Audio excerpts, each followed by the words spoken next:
بسم اللہ الرحمن الرحیم۔ حضرت انس بن نضر رضی اللہ تعالیٰ عنہ کی شہادت۔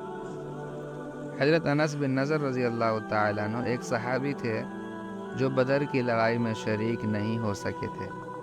ان کو اس چیز کا صدمہ تھا، اس پر اپنے نفس کو ملامت کرتے تھے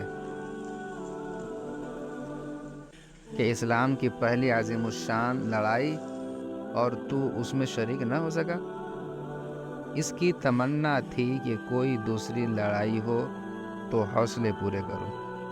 اتفاق سے احد کی لڑائی پیش آ گئی، جس میں یہ بڑی بہادری اور دلیری سے شریک ہوئے۔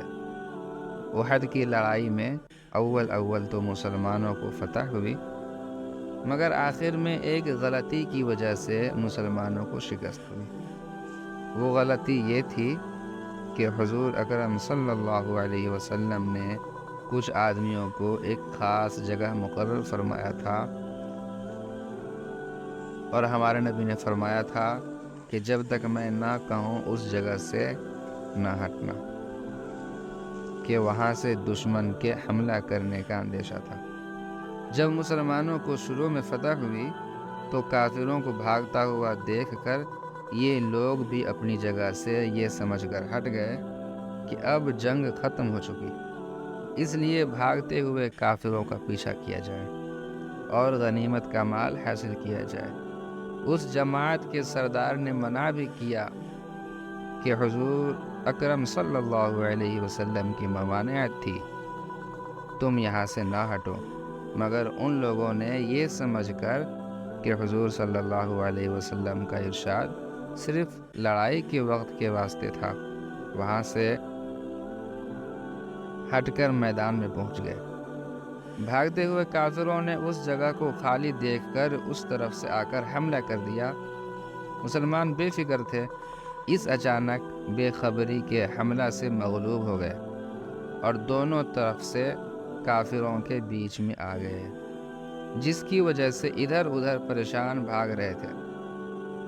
حضرت انس رضی اللہ تعالیٰ عنہ نے دیکھا کہ سامنے ایک دوسرے صحابی سعد بن معاذ رضی اللہ تعالیٰ عنہ آ رہے ہیں۔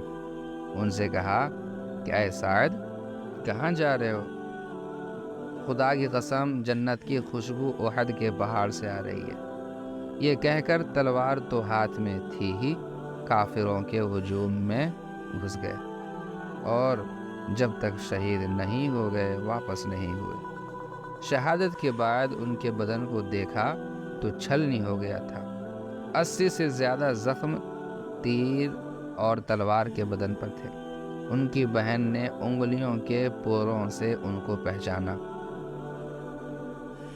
جو لوگ اخلاص اور سچی طلب کے ساتھ اللہ کے کام میں لگ جاتے ہیں، ان کو دنیا ہی میں جنت کا مزہ آنے لگتا ہے۔ یہ حضرت انس رضی اللہ تعالی عنہ زندگی ہی میں جنت کی خوشبو سونگھ رہے تھے۔ اگر اخلاص آدمی میں ہو جاوے تو دنیا میں بھی جنت کا مزہ آنے لگتا ہے۔ میں نے ایک معتبر شخص سے، جو حضرت اقدس مولانا شاہ عبد الرحیم صاحب رائے رحمۃ اللہ علیہ کے مخلص خادم ہیں، حضرت کا مقولہ سنا ہے کہ جنت کا مزہ آ رہا ہے۔